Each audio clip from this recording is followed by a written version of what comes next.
Alright, everybody. Welcome to FleeceJones Podcast. FleeceJones! Edit that and have some echo on it. Yeah. Yo, you guys, anything that you want in this video, any effect or whatever, just be like, Sugar Plow! Right? And then it's gonna appear right there. Okay. So this it's gonna say Sugar This is gonna look really cool in post. Oh, see, that was flipping right there. The blow. Okay, so we gotta be super careful. Yeah, keep it. Yeah. Clipping? That was clipping right there. Get symmetrically sound. Okay, well. Yeah, so I am an animation nerd. I actually Dion, tell them about yourself. I went to a lot of schools to teach myself how to do. Well, I mean, I was taught by multiple other people how to animate, and it's just one of the things that I enjoy and love to do. Draw and animation. So you're a nerd, is what you're saying. Well, not even getting into my anime collection. Okay, so what's up, everybody? We're Actually, FleeceJones. do watch anime. We all watch anime. It's all good. It's in vogue now. Jeremy wrote a song about it. Anime? Pretty People.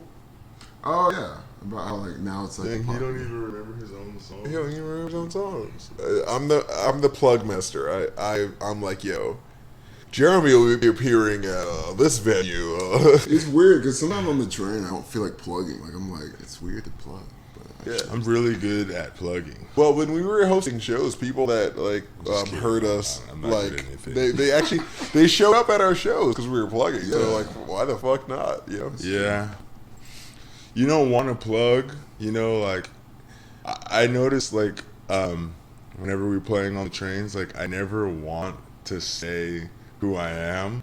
Yeah. But I realize that it's freaking weird as hell if I don't. It's what is the guy? Is he gonna just stay here forever? Is he just a ghost? Yeah. Just playing? Introduce yourself. By the way, for people on the internet that don't know about us because you don't live in LA, we're FleeceJones. We just we play on the trains, make a little money here and there, entertain the people in this desolate little city of angels of ours. You know that you're slurring your speech when you had too many of these Lagunitas little something ales. Something. That's a plug. Oh yeah. Can we get a? Ooh, jeez, over here. That was close. Can we get a happy birthday to Kiazi? Happy birthday, Kiazi. It's my birthday today, guys. How old are you? I'm 26 now. You're old as shit. Do you know last year a girl that was 26, she turned me down because she was like, "You're too young for me," and I was like, "I'm 25." It's old as hell. Oh, I remember that. Jeremy knows who it is. Here's the thing. That's a good. I've seen so many. I've witnessed many of Kiazi's failed dating experiences, but he's linked up now. But it took him a while. It took him a minute. You've got to try. I've experienced a lot of them though. You miss 100% of the shots that you don't take. You don't take. Said you gotta try. Wayne Gretzky, You Michael gotta Scott. Try. Yeah. I guess. Yeah, I mean, you do gotta try. You gotta be willing to put yourself out there. I mean, that's what busking is. We're just putting ourselves out there. Opening ourselves up to rejection. We're dating So somebody can the whole be train like, car. "You're lice," so somebody can say some shit like that. But We'll probably link the video of that at the end of this. wait, what were you just talking about? I was just saying you faced rejection, so I had to reference the video of the lady that was like, Oh "You're right." yes, that lady was roll clip. I am burning. Good.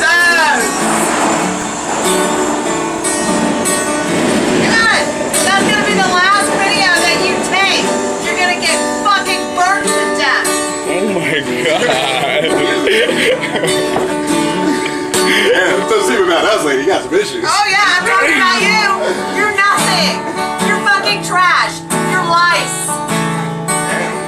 Wow. Damn.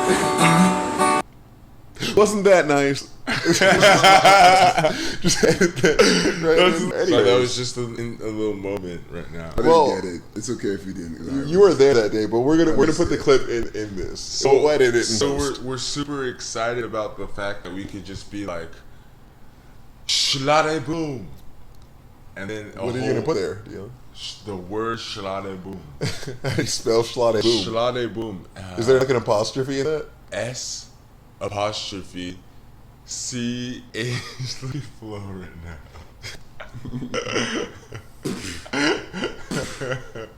No, alright, the spelling is S apostrophe.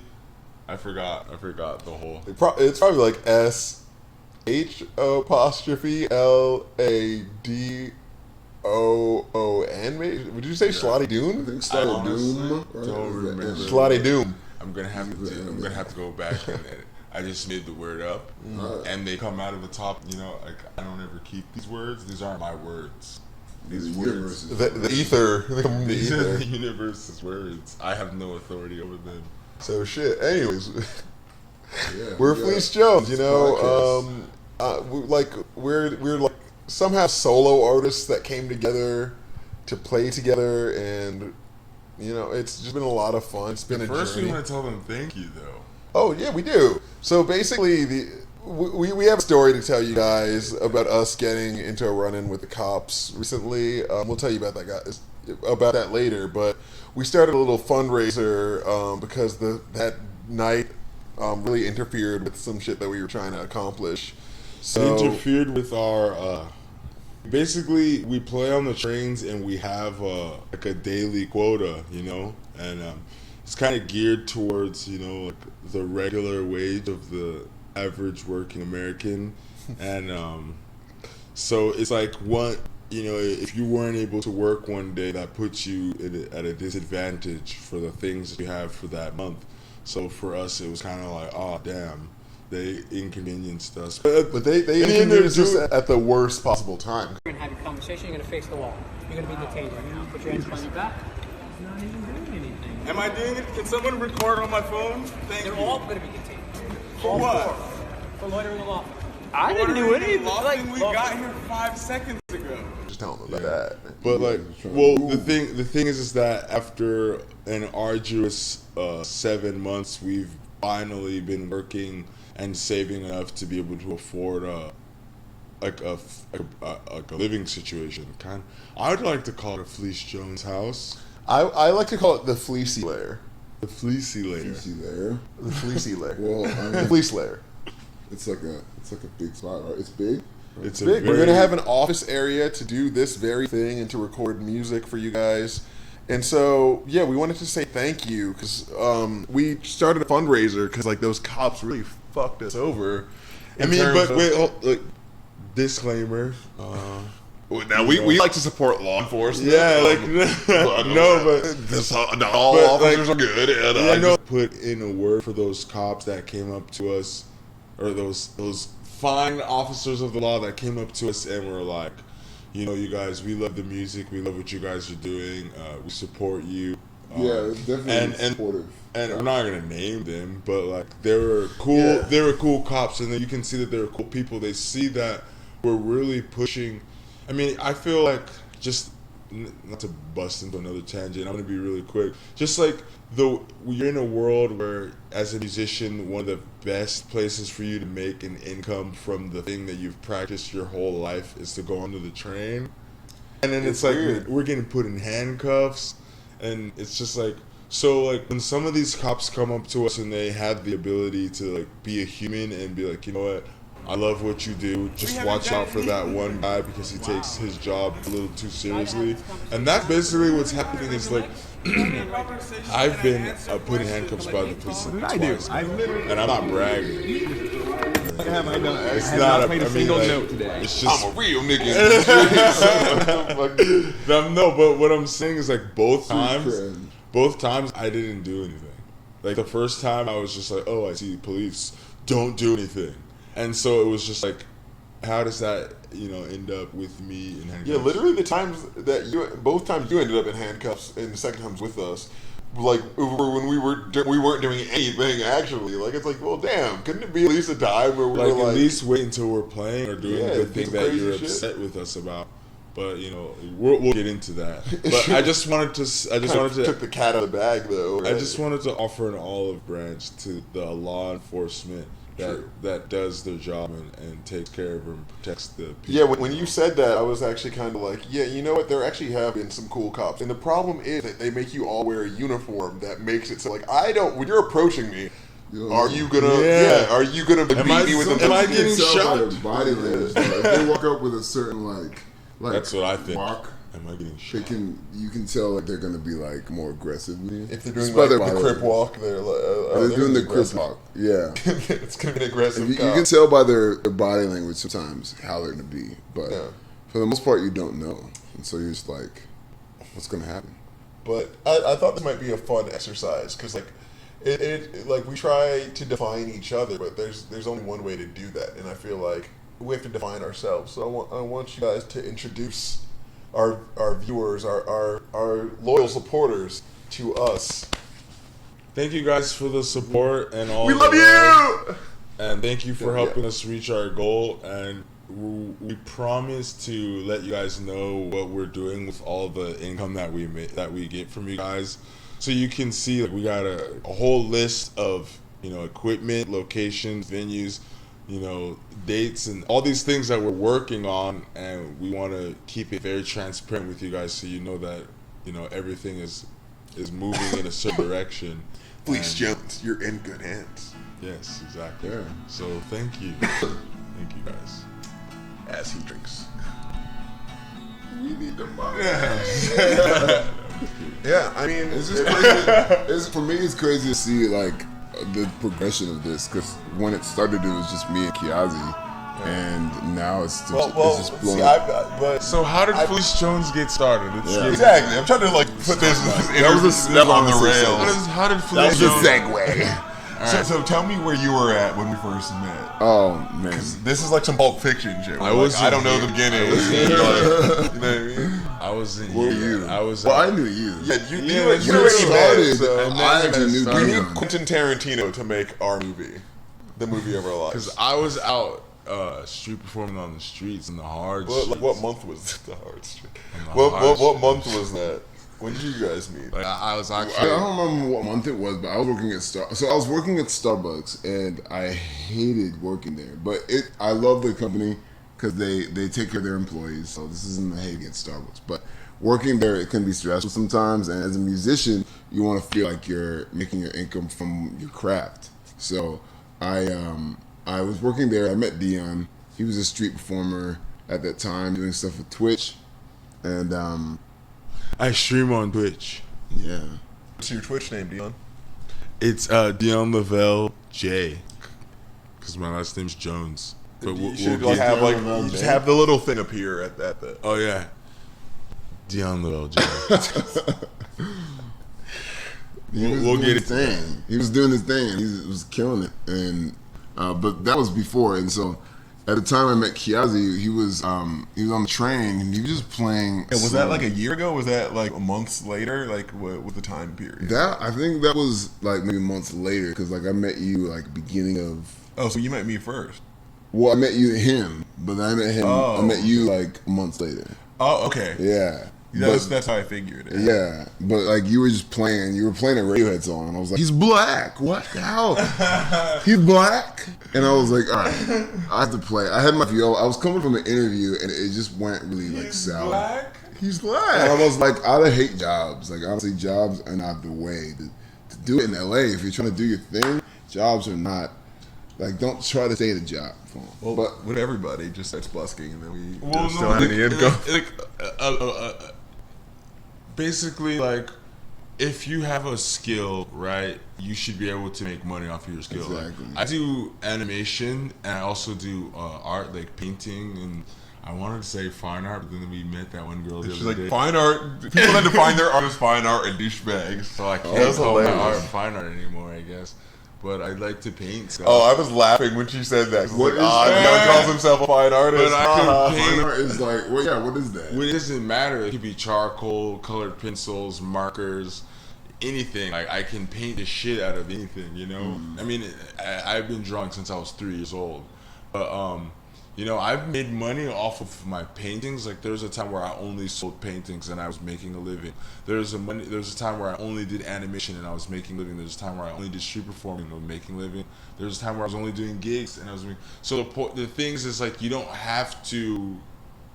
But some people like to do jobs.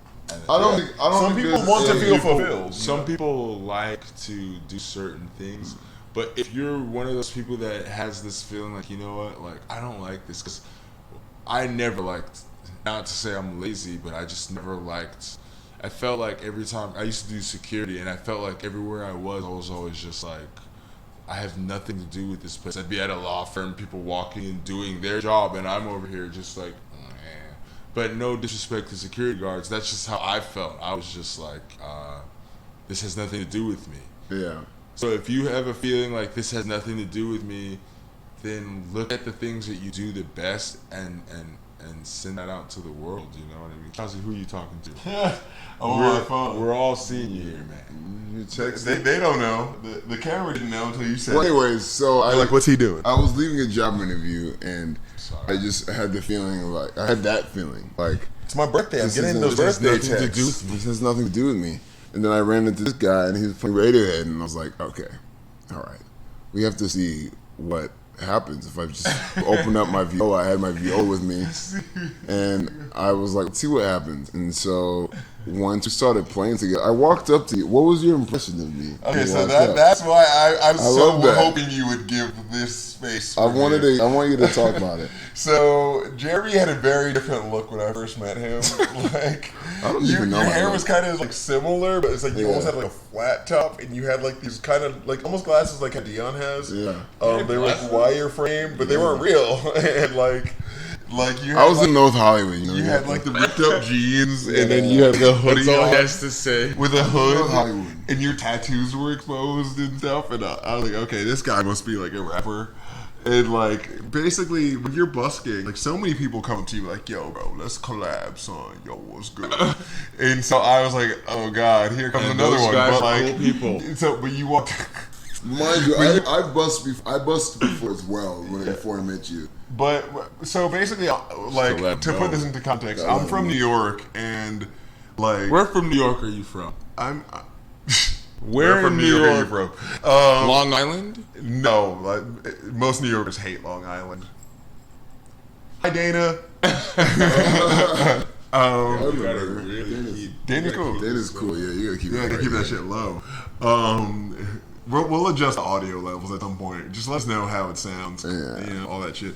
But anyways, I'm from Brooklyn, New York. I moved around a lot, but grew up in Bed-Stuy, mid-90s, early 2000s. grew up in the hood. I grew up in the hood. The hood is hood. Not really. Like that's actually East New York, which I actually before I moved to LA, I lived in Brownsville, which was like one of the hoodest hoods. Yo, that's where my manager lives, Brownsville. Nice. Oh yeah. You know? Aaron? Yeah. He's like, Brownsville, the school of hot knocks.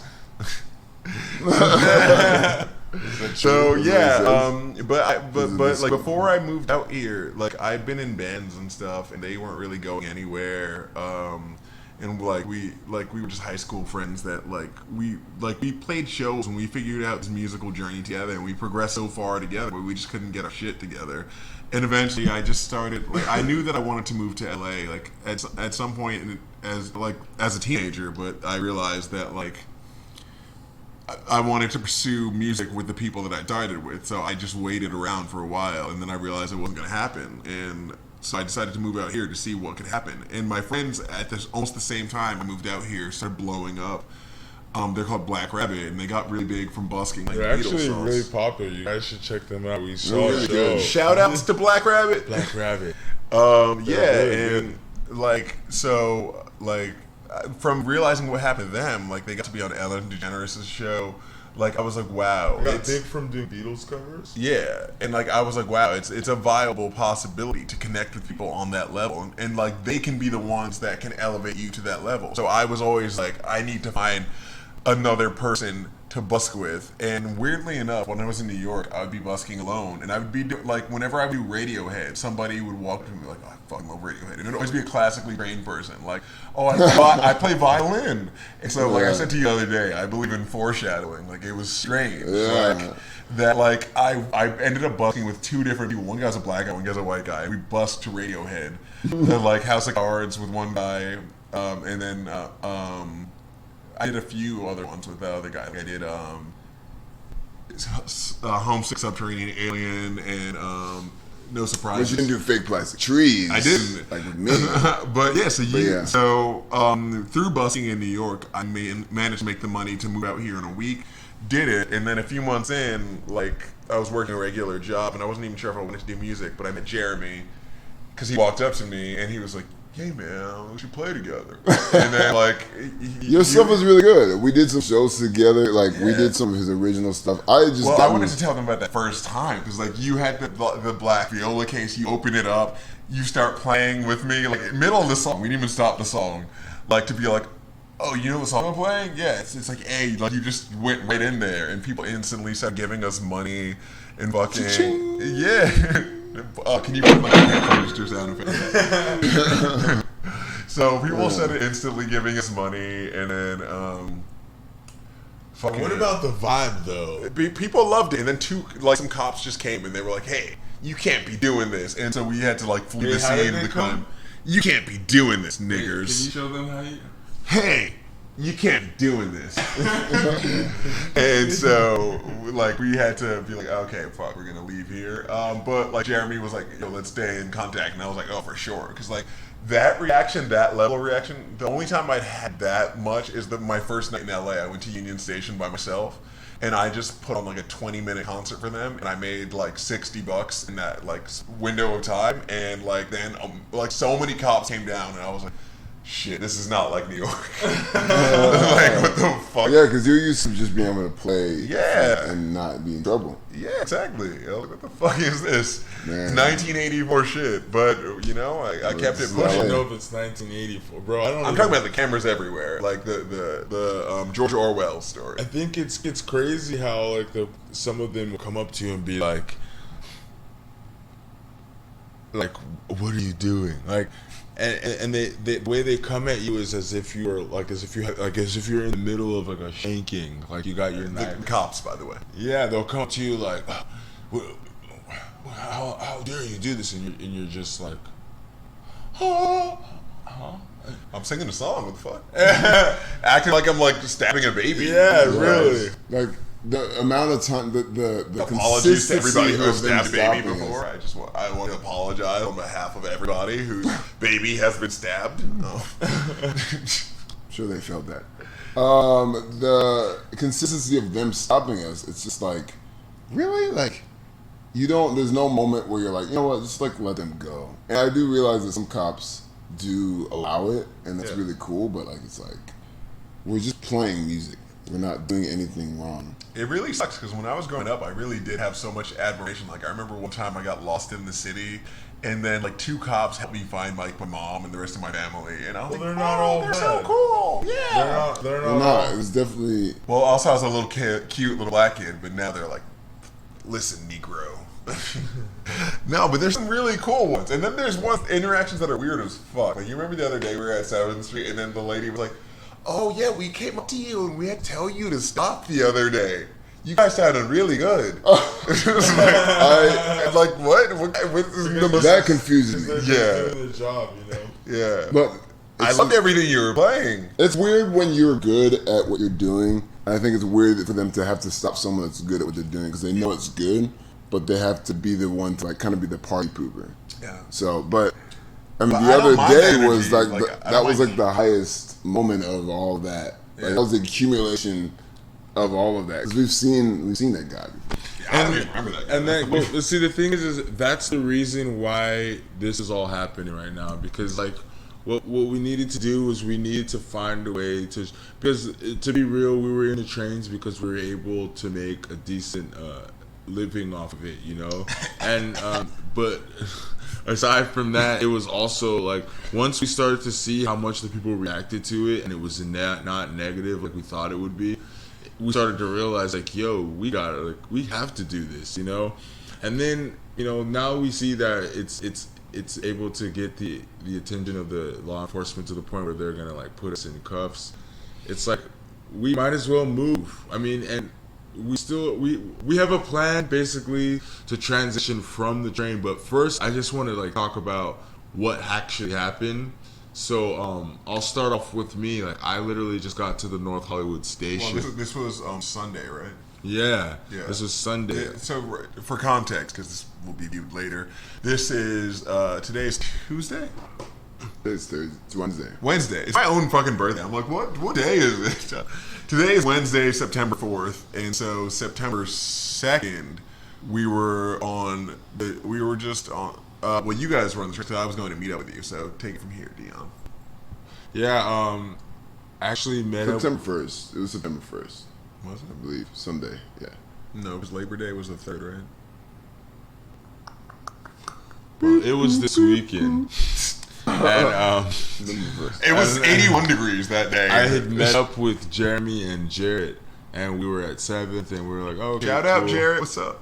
And we ended up walking or taking the train back to 7th or back to Hollywood Highland to meet Kiazi. And once we got there, we were all trying to get onto the train right ahead, the train right across from us, but the train had just pulled off, so we kind of were like, we missed the train. Oh, looks like we gotta get the next one. But then off in the corner, we see these two cops kind of just like staring at us, and we're just like, okay. And kind of like this. Yeah, and Kelsey was just like, oh yeah, those cops are staring at us, and we should put our instruments away. So I put my guitar away, and I was like, okay. I honestly was about to suggest maybe we should just go upstairs. Well, I said that. Because these guys are like literally staring. But right when I think they saw us gearing to leave, they walked up to us. Homie starts talking and like going in and all, and you know, there's an ongoing investigation about you guys and your troublemaking. We've got many complaints, and everybody doesn't want you on the train, and we just wanted to figure out how we could come to some sort of an agreement. And he literally was talking for like 5 minutes. All of us were just sitting there, just like, this guy just walks up to us and starts talking to us, and this is my face. We're all just standing there, just like, Just waiting for the first person. Is this like the Minority Report or something? Like committing a crime before we even committed it. Yeah, we didn't even do anything. Like, and okay, so you saw us do something in the past, and whatever, and you're coming up to us and you're saying all this stuff. So for me, I was kind of just like, okay, I'm not understanding what do you like, what is this? And then he goes like, well, basically you have two options. You're basically loitering right now, so I can write you up for loitering, or we could just figure out how we can solve this amicably. And we're I mean, like, for me, it's like I care so much about what I do that no offense to anyone else that has to do their job, but to me, I'm doing my job, you know. I give over 100% to the things that I do. So in that stance, it's just like he's telling me to either forfeit what I do, solve this quote unquote amicably, forfeit what I do, which isn't even really against the rules. And also, if it's not against the law, it's against the rules. If it's playing a sound device is against the rules, but we're technically playing instruments.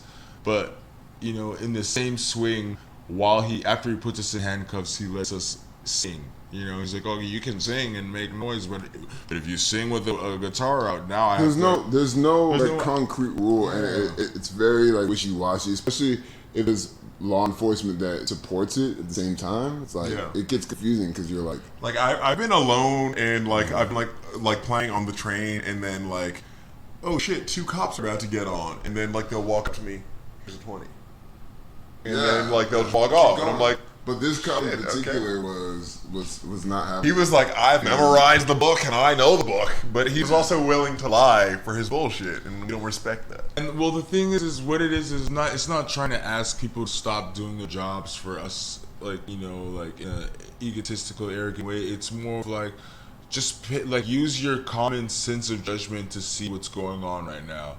You know, the people are literally coming around and they're clapping and they're paying money. They enjoy it. They love it. Like, the response is crazy, you know. So like when you come up to us and you're like, what are you doing? And you're talking to us as if we're like robbing a cookie jar. It's like we're totally not robbing a cookie jar, Jim. Like, you know what I mean? What that noise? I'm bleeding. Yeah. It's kind of hard. It's kind of hard to like feel like you've done something wrong when you're really not. But I can see That's literally us right now. I just realized that Pablo Francisco joke. Because, like, we were literally just chilling there. Like, can I just highlight my end of that story? Because, like, I literally have timestamps that I'm, like, we can add to this video. But, like, I showed up at Hollywood Highland to meet you guys. I believe, wait, let me fucking pull this up right now. Why not? So. He's got it ready. I got it. I wish I had it just queued up. I wish I thought of this. Do you? Which group chat was it in? Just we'll just cut it in. Okay, yeah, let me see. Yeah, holy shit. By the way, I'm scrolling up because we just, like, we started... You were just chilling there. I was just chilling there. So basically what happened was I like, basically at, like, 7, I believe around 7 o'clock, I came downstairs to meet up with these guys, and I waited like maybe 5 minutes, and then a train came, and I was like, maybe they're on this one, and they weren't on it, but there were 2 cops like in glass, and they were like fucking staring out at me, and I was like, okay, this is trouble, and I was putting my guitar cable onto my belt, but I wasn't playing an instrument, but correctly. But yeah, so I was putting my guitar cable onto my belt and setting it up, kind of. But like I was like, okay, this is gonna be trouble, because they were just fucking staring at me like. And yeah, you hear your mouth? You're over here cussing like a goddamn sailor. That's legal, sir. That's why I'm you're in 26 trouble. now. I can curse. You're not allowed to curse on the metro, apparently. Like, There's and a that's lot the that you thing. can't It's like do. it's like when it got to the point where we were all like talking to him. He's like, "You got 2 options," and I'm just like, "Why do we have 2 options? Why are we down to 2 options? We didn't do anything yet." And then he's like, "Well, that's the thing." Yeah, literally, he said I'd been there for an hour. After, like, with timestamps, I could figure out that I'd only been there for like around 20 minutes. One was missing the train, and then you guys came on the next train, the very next train, like a few minutes later. But they had rode back from the train that we were trying to catch, and so they saw that we missed that train, and that's when they approached us. So so he was like, yeah, he missed 3 trains. Like, the 3rd train I missed was the one we were trying to get on. But that's not even like, I mean, like, that is a point, but then also it's like, he said that we were there for 2 stops, and that was just a lie. And he wrote that on everyone's ticket. He literally just lied. But before that happened, I was talking to him, and I said, what did we do wrong? And he said, well, you're soliciting. And I was like, how are we soliciting if we literally just got off of that stop right now? And we're just sitting here. Yeah. And he says, it's whatever I say it is. And immediately I reach into my pocket to pull out my phone, because I'm like, oh, if he's gonna say stuff like that, well, then I'm gonna need that on film. Yeah. But Kiazi fortunately was already filming. But as soon as he saw that I pulled the camera out, then he was like, oh no, I'm not gonna let you pull the camera out on me. And he puts me in handcuffs, so I like kind of throw my phone onto the ground, and I'm like, as like somebody else Tell my family I love them. Someone else recorded on my phone. And I think honestly that was the reason why he was like, oh no, if one of them record, then they'll get the whole interaction. I gotta record. I gotta put them all in handcuffs. So he put everyone in handcuffs so that no one would be able to have any proof of what was going on outside. That's what I concluded in the end. That's the reason why he did that, because he realized after he said it's whatever I say it is, that he was shit out of luck. Yeah, because it isn't what you say. I agree with that, because like once like we were like, oh fuck that, no. Like, his sergeant came, and his sergeant, even though like I realized they felt like they couldn't contradict each other, but like they couldn't publicly contradict each other. They all stood away from but they him, were like, they were just like, yeah. I even literally talked to one of the guys, and I was just like, he didn't even see me, and he was just like, You know, I actually saw that cop a couple of days later. The one that ticketed us? Yeah, and he was like trying to escalate a situation with me, and one of his officers. It's because we put them on blast on our Instagram. Yeah, because we put them on Instagram. One of the officers next to him was just like, and she grabbed his arm, and she was like, settle down, twice. It's because they realize how a lot of people look at our shit. Surprisingly, it's amazing. He's so quick to be like, I'm ready, I'll put you down. And like none of this is necessary when it comes to music. No one should be putting, especially with what we do as musicians. It's just that it was one of the best ways to get exposure. Like so many things happened. We got mini gigs. We did quinceañeras. We've done collaborations with GT's Kombucha. Yeah, we did go commercial for that. Commercials. We did shows residency for them. at Universal Studios. We have garnered so many like connections from all of this, and it's helped us individually as a career wise, but also as a group. So that's why we continue to do it, and yeah. Oh well, yeah. So we got some. That's the most awkward fucking way to. It's okay. I can cut it. Just. We have a list of things to talk about right here. Yeah, it's like, oh, get to that. Get into those personal goals. Hilarious, dude. Just no segue. Just no segue. It doesn't matter. We'll cut that. No, leave that in. That's hilarious. Well, here's the thing. So because of this, we've realized that we're serious. We're in it. You guys, with your love and support, we fucking realize how much it means to other people, and therefore how much it means to us. 'Cause we like, there's so many times we have to doubt it. You know, we can be playing on a train car and everybody's like stoic as fuck. Can you show them this Beatles shirt real quick? Sorry, it's just a really dope Beatles shirt. It's the Abbey Road. My favorite album. Here come. Actually, I think Sun King is on the White Album. My bad. Because the sun. No, Sun King. Is that's? I'm not a Beatles guy. My memory of albums is fading because nobody listens to albums anymore. So now I just listen to the song because I can stream it. I wish people listen to albums more. I love albums. So some personal goals. Well, for me, I just put out an album called an album. Just clipping the fuck out of this. Sorry, clips. I put out an album called Late Bloomer. It's on Spotify, Tidal, Apple Music, all the You gonna streaming put those services. right in there? Tidal, Apple Music, Put the link at the bottom. but Can you point them out? what? Point to a general direction. Tidal, Spotify, Apple Music, Oh, you gotta do SoundCloud. the Cinderella thing. It's like, Like, what do you want me to do? But also Tokyo, they're gonna do a. We're gonna have the distribution. links in the description after. Also, I'm saving up for a trip to Tokyo because I need to perform there and check it out because they're doing like a distribution for that album over there. Tokyo.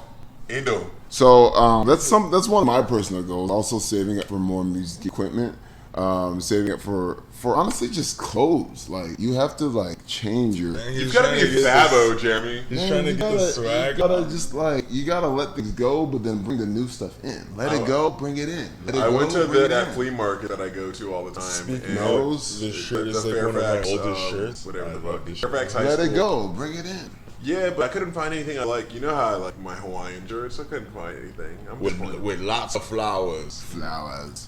Late bloomer. So check it out. But yeah, that's one of my goals. Saving up for travel, for Don't be afraid to be shows. like man, Jeremy.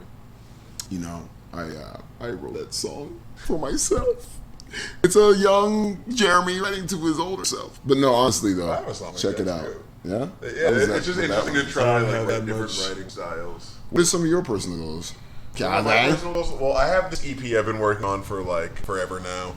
The Desert Flower EP. It's just 3 songs, and it captures the time from like the end of my tenure in New York City to like when I first moved here, to when I was just kind of getting settled in and like oh, this is where I'm gonna live.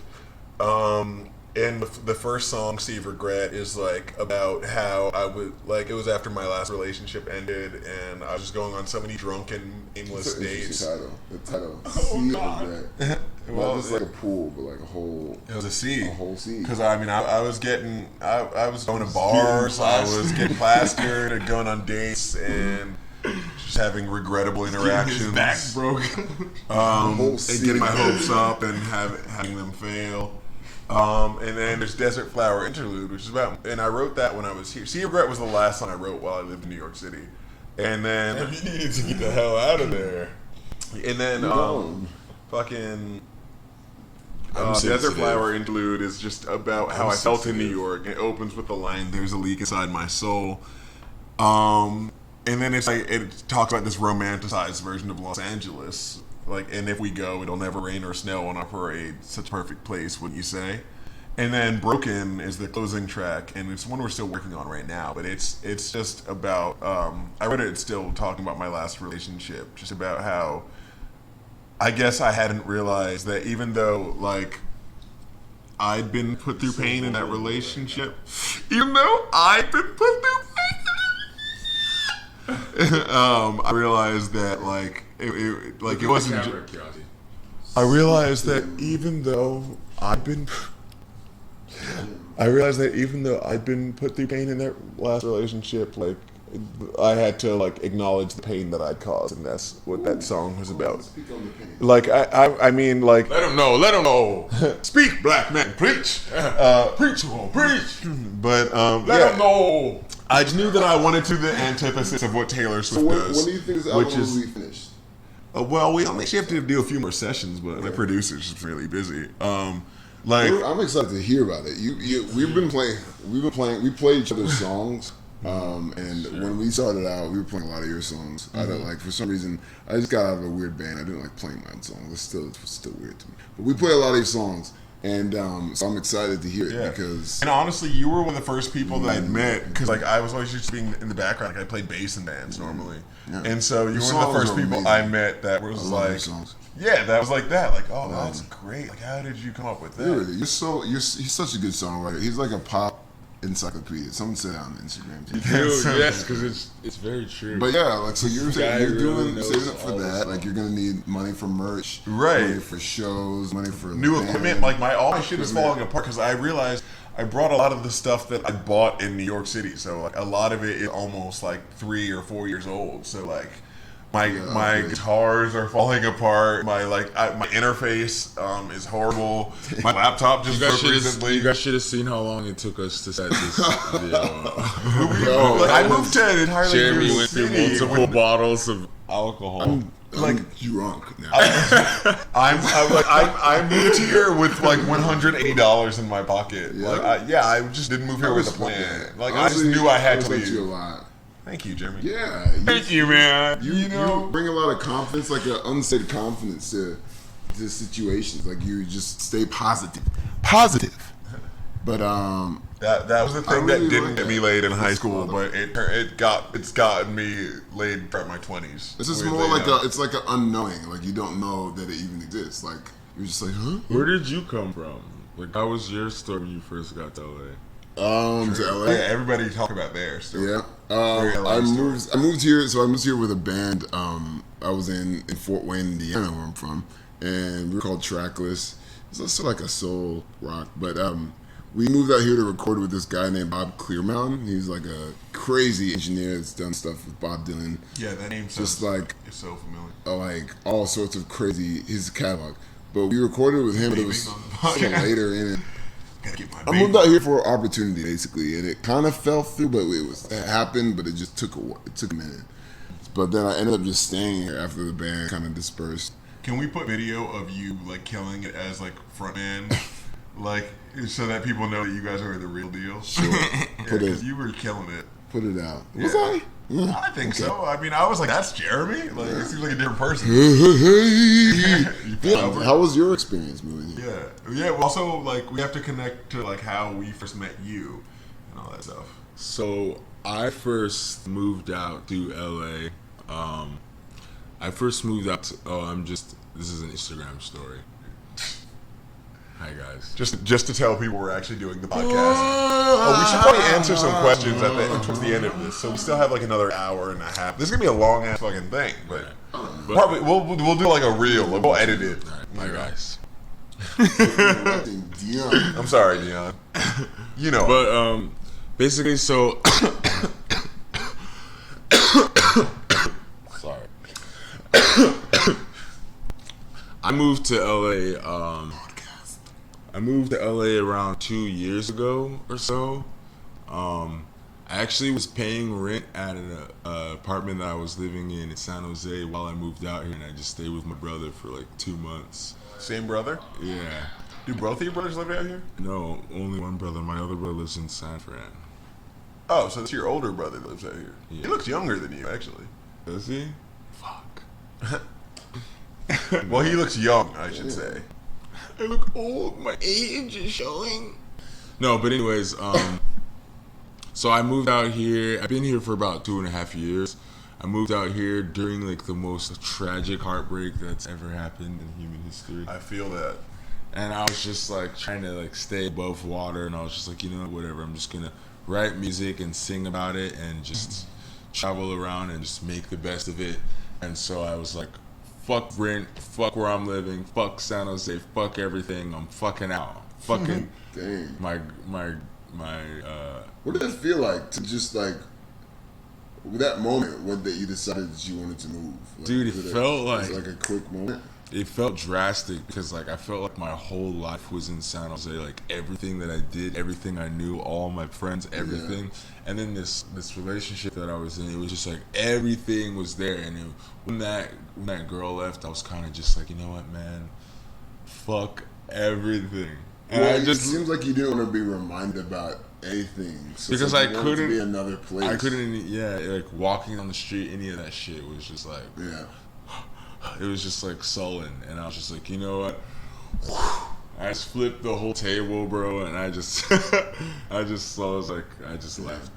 I came out to LA with my brother, and I have been like kind of just like, you know, being where I could with friends and with my brother until we finally. Really fucking thanks to you guys. That's what I'm saying. Yeah. That's why we love you. We reached out for help after all the people we've interacted with, and you guys fucking... But it's not even that. It's just like being for the last 7 months we've been on the train, and these people. Thank you to everyone for who's donated to us. Not even just recently, but like throughout the history of FleeceJones.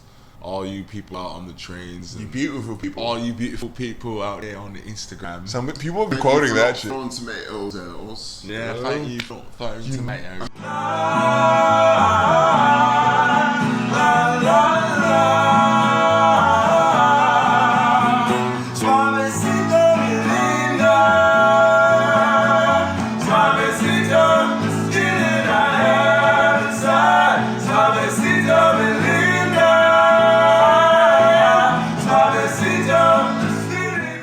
Show.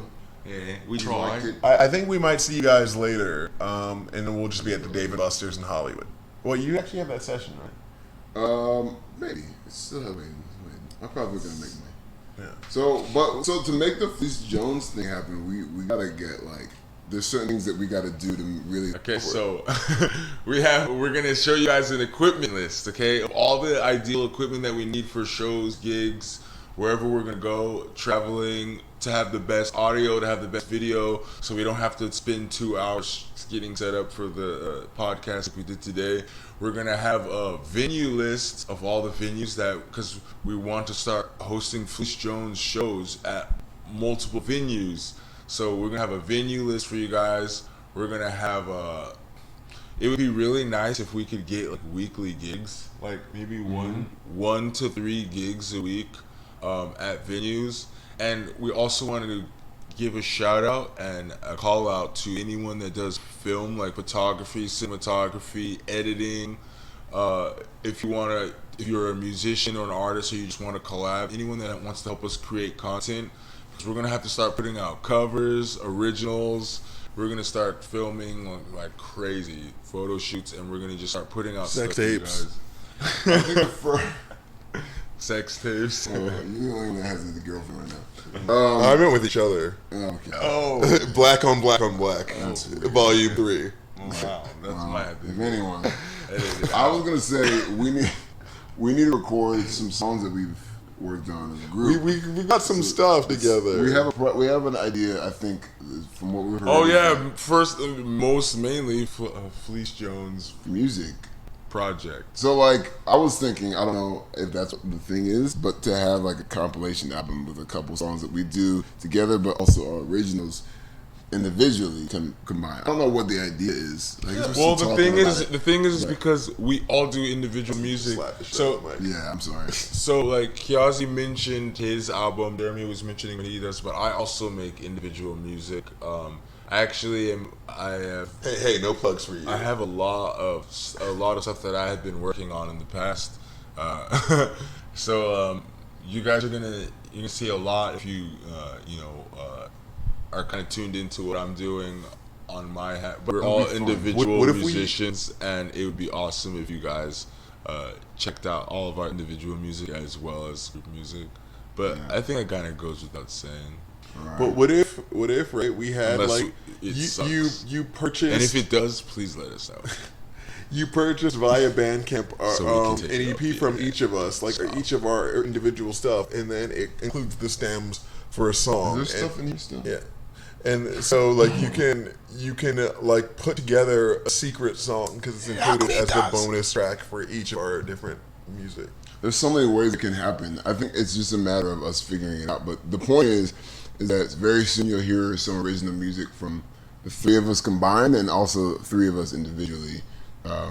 It's gonna be crazy. FleeceJones gotta catch 'em all. The point is that we couldn't do it without you guys. Honestly, the donations, the support on the train, people who give on our Venmo, like we're gonna be, basically Thank you with so this much. apartment, we're gonna be using it as our recording studio as well as our podcasting studio too. So we're gonna do more of this. We're gonna be doing Q&As. We're gonna be fucking. If anyone has offers for any place that's like looking for musicians to do gigs, if you guys want to host us in a show, We'll play your private party. We'll play your Yeah, quinceañera, your bar mitzvah, your bat mitzvah, etc. yeah, we're pretty much just trying to branch out. So if you guys have any opportunities, please, now is the time. The email is FleeceJones Music. Just send us all your inquiries At gmail.com. Oh, I'm sorry. FleeceJonesMusic at gmail.com. Is that on screen? Is that why you did that? Yeah. Oh, okay. And basically, Yeah, and I mean, you'll still see us around. We're gonna still do it for a bit. I mean, as long as it's reasonable for us to do it. I mean, obviously, if we're gonna be fucking in handcuffs every fucking time, we're not gonna do it. But like, or maybe we will just fight the power. But I think that this is something that I'd be proud to be our legacy, to get what we do legalized in the state of California, and move on to bigger and better things. But like, we'll get in trouble. I honestly don't think we'll be out on the drains like we normally are. Like, we are transitioning into being like a legit group with like a legit brand and legit shows and stuff for people to come out to. So, but we'll be transitioning. It won't be right away. But eventually, instead of coming and seeing us on the train, you'll be coming to our actual shows, and it's gonna be fantastic. bring your mom, bring your dad, bring your cousin, bring your dog. And when are we going to start doing the shows? Well, I'm talking to a venue right now because I want to. Our next one, actually, our next show is September 29th. Actually, Busted, LA.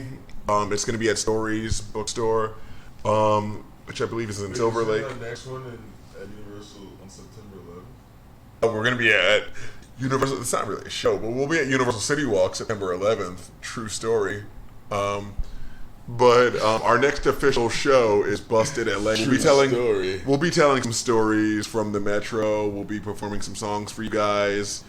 More details to come on our Instagram. And then October 10th, we're looking to book a show as well in Hollywood. And we're trying to communicate with local business owners and host shows there. We just also got involved with Artery, which is a company that hosts shows with local business owners, homeowners.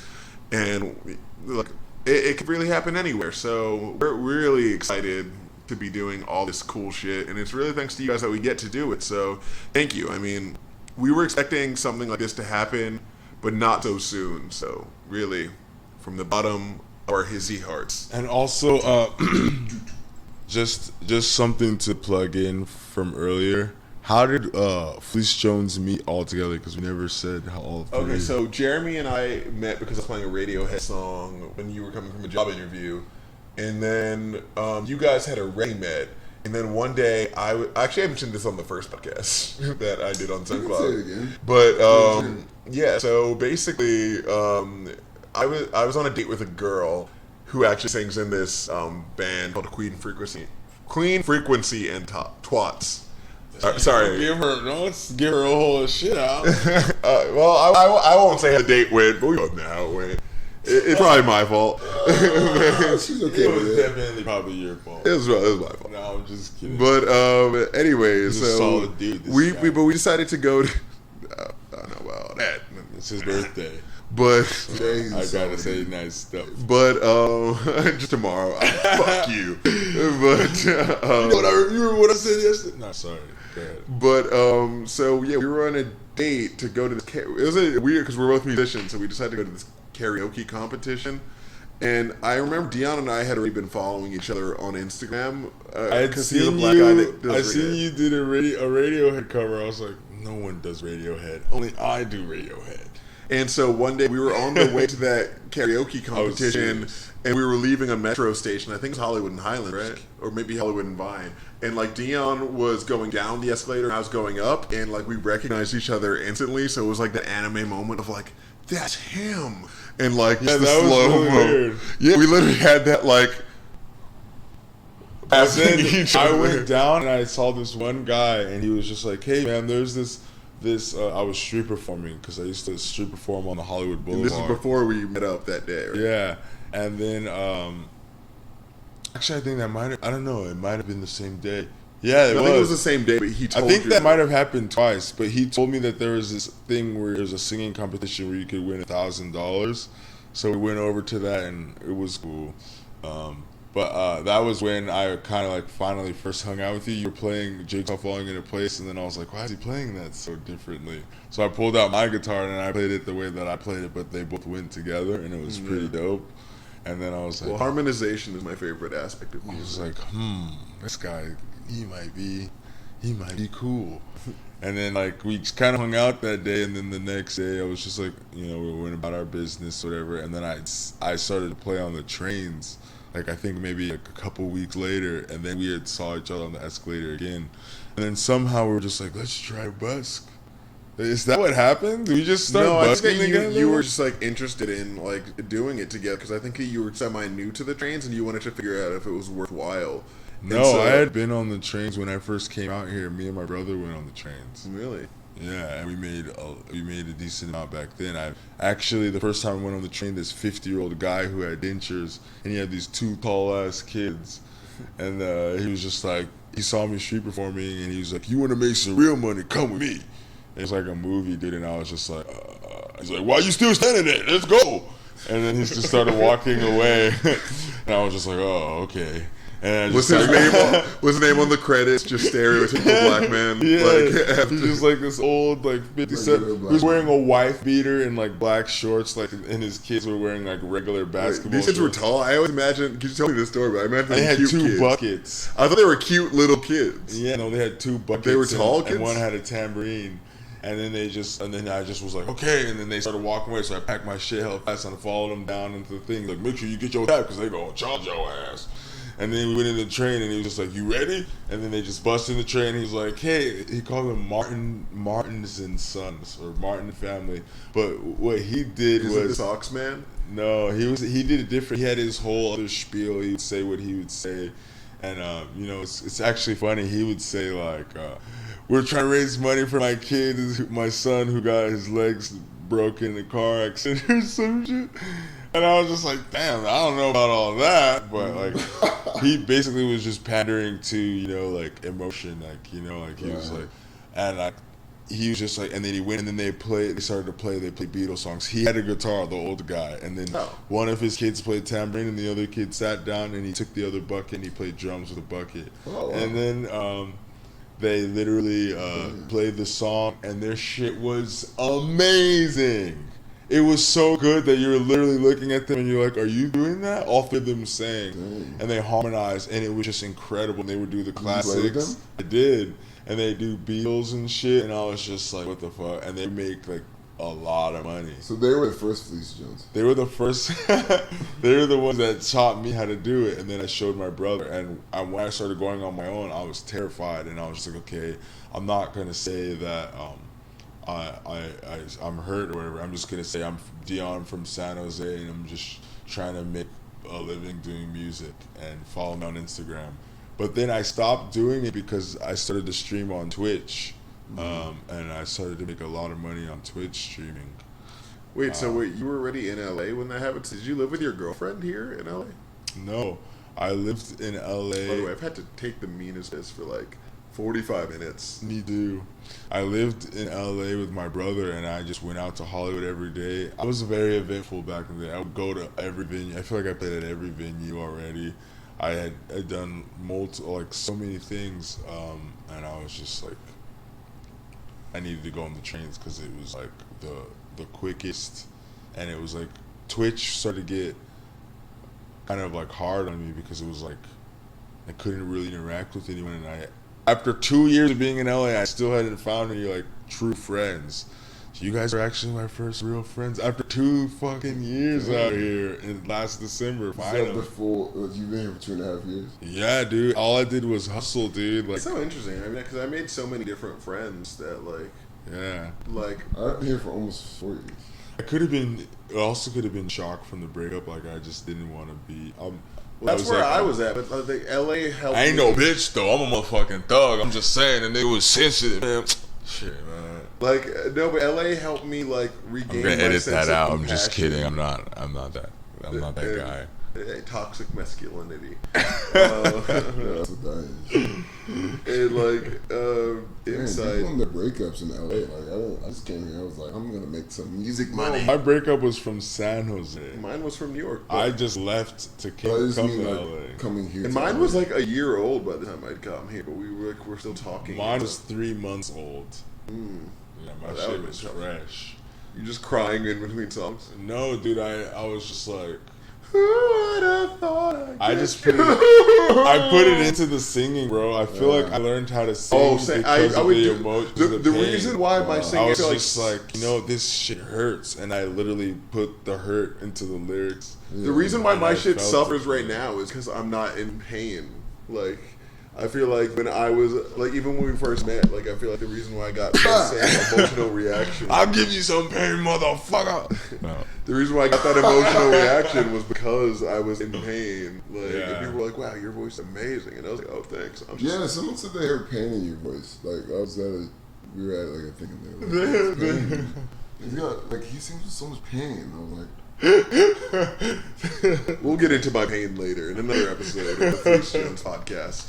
But anyways, I mean, I do feel like we've gone in enough. I think we're going to wrap this up with a song, but like, is there anything else you guys would like to say? Plugs? I don't even think we need to do a song. We could just do a separate video with a song. Well, that's the point. But I was saying for continuity's sake, we're going to put this at the end of this video.